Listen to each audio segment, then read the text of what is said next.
कमर ज़मान कायरा साहब भी हमारे साथ मौजूद हैं, पाकिस्तान पीपल्स पार्टी के सीनियर रहनुमा। कमर ज़मान कायरा साहब, अस्सलाम वालेकुम, बहुत शुक्रिया ज्वाइन करने के लिए। सर, बहुत बड़ी डेवलपमेंट है, बहुत बड़ा जो है आज वो इकदाम उठाया गया है और lieutenant general Faiz Hameed retired field general court martial का अमल जो है वो शुरू कर दिया गया है। आपकी क्या टेक है सर इस पर? सुप्रीम कोर्ट ने अपने एक फैसले में हुकूमत को और मिलिट्री एस्टेब्लिशमेंट को पाबंद किया था कि आप इस मामले को प्रोब करें और जिम्मेदारान के खिलाफ एक्शन लें, और उनके खिलाफ अकॉर्डिंग टू दैट जो ISPR की स्टेटमेंट भी आई है, उन्होंने वो प्रोसेस शुरू किया है। और जो दूसरा एलिगेशन उन पे है कि पोस्ट रिटायरमेंट वो आर्मी एक्ट की खिलाफ वर्जी करते हुए पाए गए मुतहर, वो भी उन पे एक एलिगेशन है। अब उसकी तफसील तो है नहीं कि वो क्या क्या था, लेकिन यकीनन फौज ने अपने एक सीनियर बंदे का कोर्ट मार्शल का प्रोसेस शुरू किया है, तो इसमें इतनी ही कोई तल्ख बात होगी, इतनी ही कोई सख्त जो जुर्म होगा। वरना नॉर्मली तो ये होता है कि इदारा अपने सिपाही के साथ भी खड़ा होता है, कुजा एक जर्नल। ठीक है कमर ज़मान कायरा साहब, जिस तरह से आज ये कार्रवाई अमल में लाई गई है, जो माहिरीन है उनका कहना है कि ये एक पैगाम है सियासी क़यादत के लिए भी और बाकी सबके लिए भी कि इसी जज्बे के साथ इसी तरह की कार्रवाइयां होनी चाहिए। क्या कहेंगे? देखिए, अपनी अपनी इंटरप्रिटेशन है। लोग इसको ये कह रहे हैं कि मैसेज है। यकीनन किसी एक ताकतवर को अगर सजा होती है तो बाकियों के लिए खुद ही बहुत सारा पैगाम उसमें मौजूद होता है। लेकिन ये बहरहाल एक सुप्रीम कोर्ट का फैसला था जिसकी इम्प्लीमेंटेशन की गई है, और फिर जो आर्मी एस्टेब्लिशमेंट ने खुद अपने ऑफिसर्स के खिलाफ जो सबूत भी उनको मिले मिसकंडक्ट के, उनके खिलाफ उन प्रोसीडिंग हुई है। लिहाजा इसको इसी रंग में देखना चाहिए। ये किसी को मैसेज देने के लिए फौज अपने सीनियर मोस्ट बंदों को इस तरह सजाएं नहीं देती। ये मैं तो सब इस बात से एग्री नहीं करता कि इस नीयत से उनको सजा दी गई है कि बाकियों को सबक दिया जाए। नो।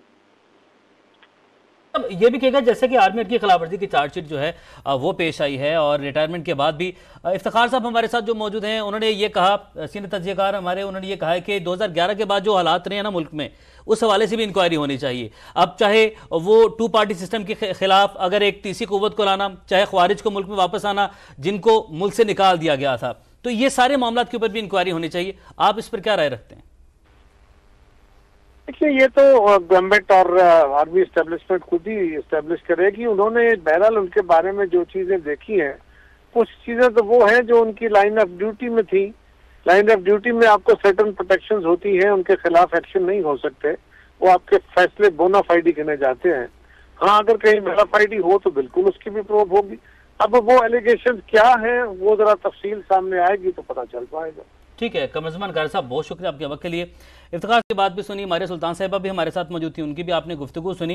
एक तो कमर ज़मान कायरा साहब की गुफ्तगू, आप उस पर क्या कमेंट करते हैं? मारिया सुल्तान साहिबा ने कहा कि जो मामला ये हुए हैं, ये सब कुछ जो हुआ है ये खुशाइंद है, लेकिन उतना ही क्या ये अफसोसनाक नहीं है कि इतनी बड़ी सीट पर जो मौजूद हैं लोग, उन्होंने अपनी ताकत का इस तरीके से इस्तेमाल किया। बिल्कुल आज जो इकदाम उठाएगा ये तो खुशाइंद है, लेकिन जो माजी में हो चुका वो इंतहाई अफसोसनाक नहीं? कमर ज़मान कायरा ने हस्बे मामूल बहुत सेफ किस्म का बयान जारी किया है, और यही मैं उनसे तवक्कुह कर रहा था। मारिया ने बहुत वाज़ेह तौर पे एक बात कही है कि हमें आदत पड़ गई है कि हम एक चीज को बहुत बढ़ा चढ़ा के पेश करते हैं। मारिया का ये मौक़िफ़ बिल्कुल ठीक है, लेकिन चूंकि अब एक मामला शुरू हुआ है और एक हकीकत हमारे सामने आई है, ये फैज हमीद साहब कोई आम आदमी नहीं थे, कोई आम अफसर नहीं थे, एक बहुत ब्रिलियंट ऑफिसर थे। और दुनिया में के अगर बात की जाए तो दुनिया में इनकी तारीफ होती है इनकी जहानत की। इन्होंने अपनी जो जहानत इस्तेमाल की, जो मैंने 2 पॉइंट उठाए, इन्होंने जो अपनी जहानत इस्तेमाल की उन लोगों को वापस लाने के लिए पाकिस्तान में, जिनको पाकिस्तान के दुश्मन समझा गया और वो पाकिस्तान से उनको निकाल दिया गया, उनको फ्लश आउट कर दिया गया और बहुत बड़ी जद्दोजहद के बाद निकाला गया। एक तो उनके वापस आने के बारे में इनसे मुंसलिक जो बात है, मैं समझता हूं कि अब ये वक्त है कि उस पर भी बात हो जाए और अगर ये इनका कसूर नहीं है तो बिल्कुल फिर ये इन पे ये इल्जाम नहीं होना चाहिए। दूसरी बात है, 2011 से लेके आज तक पाकिस्तान के सियासी अमल में जिस किसी भी को फायदा पहुंचा हो, ए पार्टी को, बी पार्टी को, सी पार्टी को, इसकी इंक्वायरी होनी चाहिए कि क्या इस मामले में लेफ्टिनेंट जनरल फैज हमीद और जनरल फैज हमीद के जो पहले जो दोस्त साथी थे इसी ओहदे पे, क्या उनका कोई किरदार था? अगर उनका वो किरदार था तो वो फिर आइन के खिलाफ था। मैं इतना कह रहा हूं, और ये मैं कह रहा हूं उनको बिल्कुल सफाई का मौका मिलना चाहिए, कोई ज्यादती नहीं होनी चाहिए, कोई बददियानती नहीं इसमें होनी चाहिए, किसी की अना का मसला नहीं होनी चाहिए और ना ही बदला होना चाहिए, लेकिन बात क्लियर कट आवाम के सामने पेश की जाए। मेरा सिर्फ इतने रिक्वेस्ट है। अच्छा इफ्तिखार साहब, कुछ ही देर पहले हमारे साथ पूरा हमारा पैनल मौजूद था। नदीम मलिक साहब ने एक बात की थी कि ऐसा पहले भी हो चुका है, पहले भी आर्मी के कुछ लोग थे उनके खिलाफ कार्रवाई की गई थी लेकिन उसका कुछ हो नहीं सका। तो इस मामले का आप आने वाले दिनों में या फ्यूचर में अंजाम देख रहे हैं, मंतकी अंजाम तक पहुंचता वही मामला देख रहे हैं? ये तो कुछ जमीन के लेन देन के मसले पे किसी कोई गालिबन हाउसिंग स्कीम है उसके हवाले से ये मामला शुरू हुआ है। मैं तवक्को करता हूं कि इंसाफ होगा। मैं इंसाफ के हक में हूं, मैं उस इंसाफ के हक में हूं जिसका वादा आइन में किया गया है। मैं आईने पाकिस्तान में जो इंसाफ का वादा मेरे साथ किया गया है कि हम इक्वल हैं, मैं उस इंसाफ की बात करता हूं।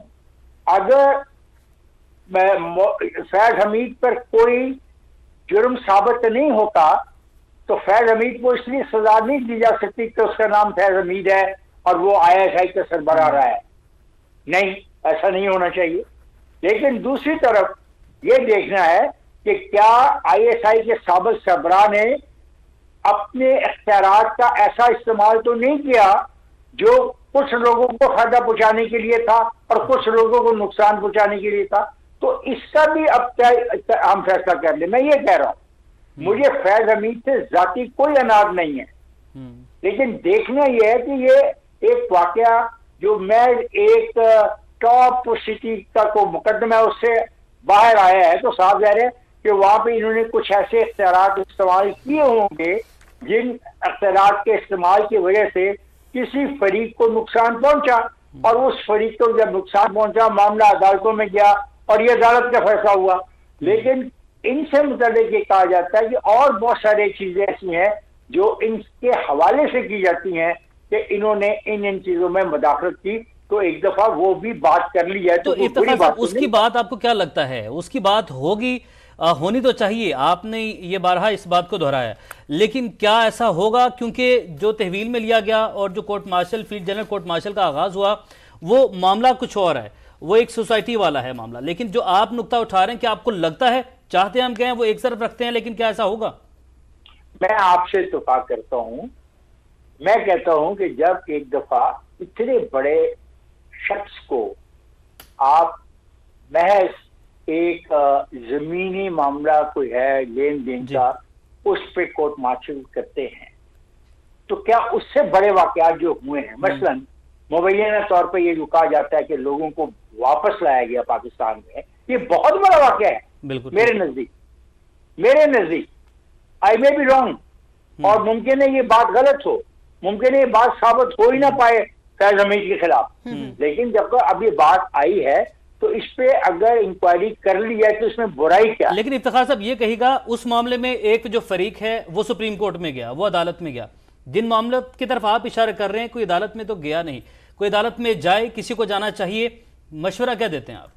वो अवाम अदालत में जाना जरूरी नहीं है, अमल देखना ना क्या हो रहा है। खैबर पख्तूनख्वा में जो वाकयात हो रहे हैं और बड़ी तसलसल से हो रहे हैं, यानी पाकिस्तान की अफवाज ने एक बहुत बड़ी जंग लड़ी, बहुत जाने दी, सवाल से उन लोगों को निकाल के पाकिस्तान की सरहद से बाहर भेज दिया और इन तमाम जालमों से हमें हमारे मुल्क को बचाया। अगर ये कहा जाता है, और आपके भी इल्म में है और आप भी इतने भोले नहीं है कि आपके इल्म में नहीं है कि ये नहीं कहा जाता, ये कहा जाता है कि लोग वापस आए और ये भी कहा जाता है कि मुबैना तौर पे इसमें फैज हमीद साहब शामिल है। तो फैज हमीद साहब को जब इंक्वायरी होगी, एक सवाल ये भी रख दिया जाए, वो कहेंगे गलत है, द मैटर इज फिनिश।